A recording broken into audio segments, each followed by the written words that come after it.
Okay, so on this one, we have a 10-meter long wooden plank, mass of 209 kilograms on a flat roof with 2.5 meters extended beyond the roof's edge.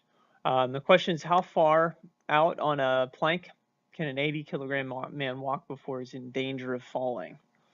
So on this one, we have a couple different dynamics going on, but still looking at the torque involved.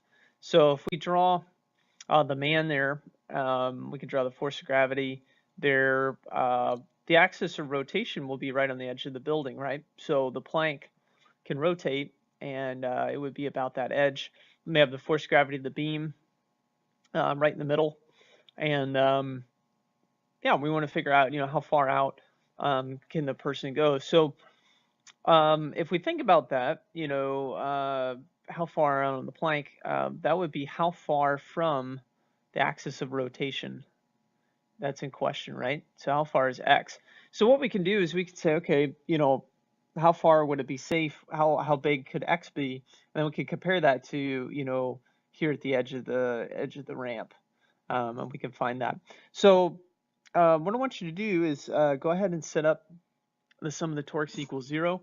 Go ahead and write out what kind of torques there are, positive or negative, and then see if you can place the values in there in just in variable form for the two torques involved, and then yeah, see if you can figure out how far the person can go.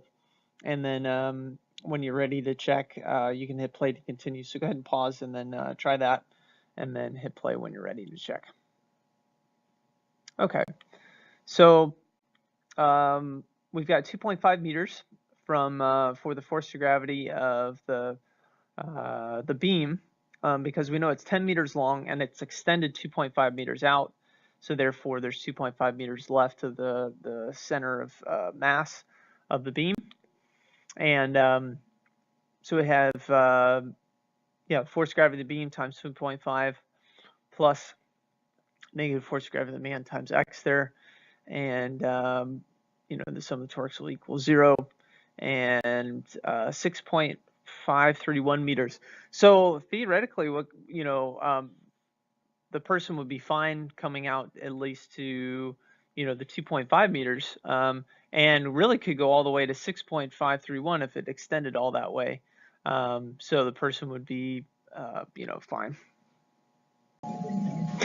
So a box is resting on a beam with two supports at each end, and we have a box that's 3/5 of the way down from the end of the beam, and we want to find the support forces. So let's go ahead and draw this out. We'll have the beam on the two supports. We have the mass that's 3/5 of the way down from the end of the beam, and we can draw the forces there. So we have the force of gravity of the beam, we have the force of the box, and then we have the two supports, which is FA and FB, and we're just choosing A on the left, B on the right. Those are interchangeable. It doesn't matter as long as we keep it to the very end in terms of those variables. And we're going to set up the torques. So when we can choose a rotation point, we'll go ahead and choose this as our rotation point. We could choose it over here at FB, and that would have been okay as well. But we'd either want it here or here, because what will happen is when we look at the torques, we want to eliminate the factor of one of these variables, FA or FB, because both are unknown. We don't know either of them. So let's set up the sum of the forces in the y. So we have the positive, there's no forces in the x, right? The force in the y, positive FA plus positive FB plus negative force of gravity of the box plus negative force of gravity of the beam equals 0. So that's one equation that we can use. And the x, again, there's nothing that we can use there. And then when we set up the torques, and if this is a rotation point, the beam itself is going to cause a clockwise torque. So we have the negative torque of the beam plus, if it's, again, this is a rotation point, the box would cause along this lever a clockwise torque. So negative torque for the box.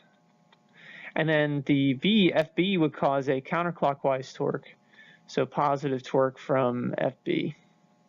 And they're in equilibrium, so all the torques added up will be 0. So once we have that set, we're going to have to think about the setup in terms of the lengths, right? All we're given here is that it's 3/5 of the way down this box. And we know that the beam is halfway down the beam, right? And then FB is the full length of the beam. So when we set this up, we can set this up in terms of those variables. FB is the full length of the beam, L, if this is L, length of the beam here. And then the box is 3/5 L, 3/5 the length of the beam, and then the force of gravity of the beam is located half the length of the beam. So we can have it in terms of L. Once we do that, we can divide both sides by L, and we can figure out what FB is. So this is what the support of FB will have to hold, 1009.4. So if we think about it, the box is closer to FB, right? So because it's closer, it's going to have to support more. So we know that once we place this into here and figure out what's going on with FA, we know FA is, it's going to be less than FB. And so we'll place that in there, and we get for FA 882. So the force on the beam on the left is less than on the right because the box is closer to the one on the right, has to support more. Consider all of those things.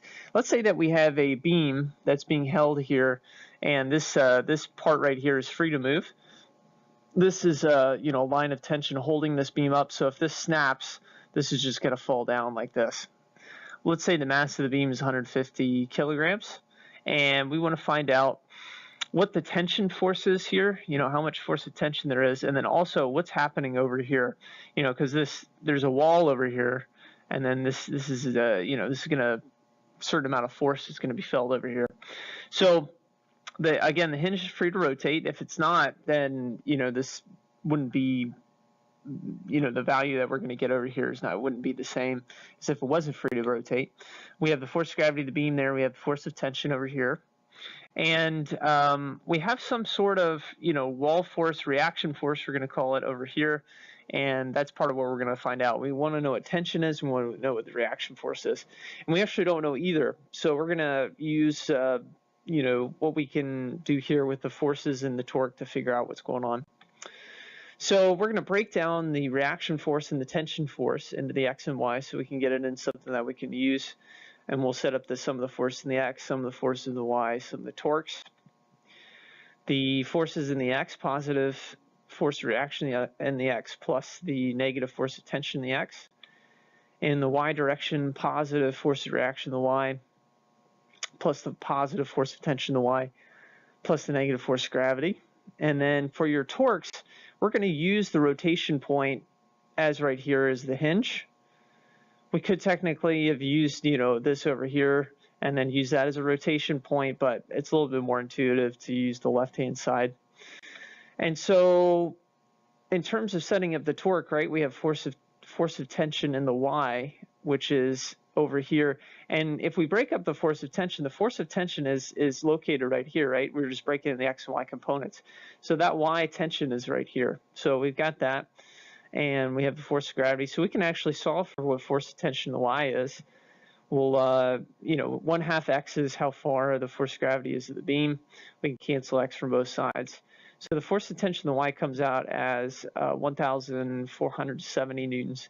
Now, if you notice here, this angle, theta, is 30 degrees. So because we know that, we can figure out what the overall force of tension is.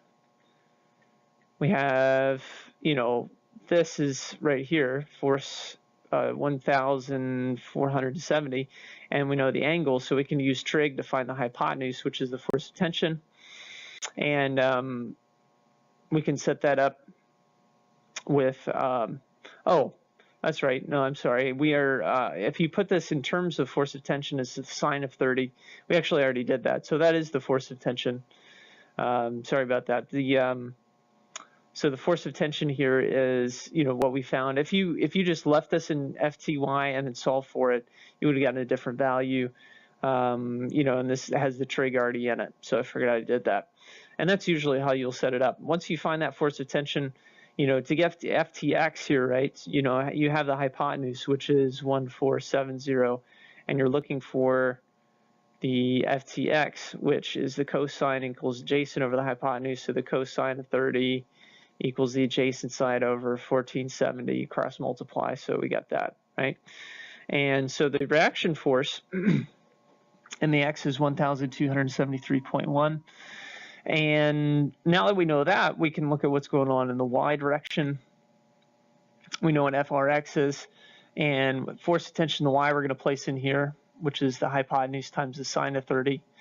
And we can figure out the force reaction on the Y.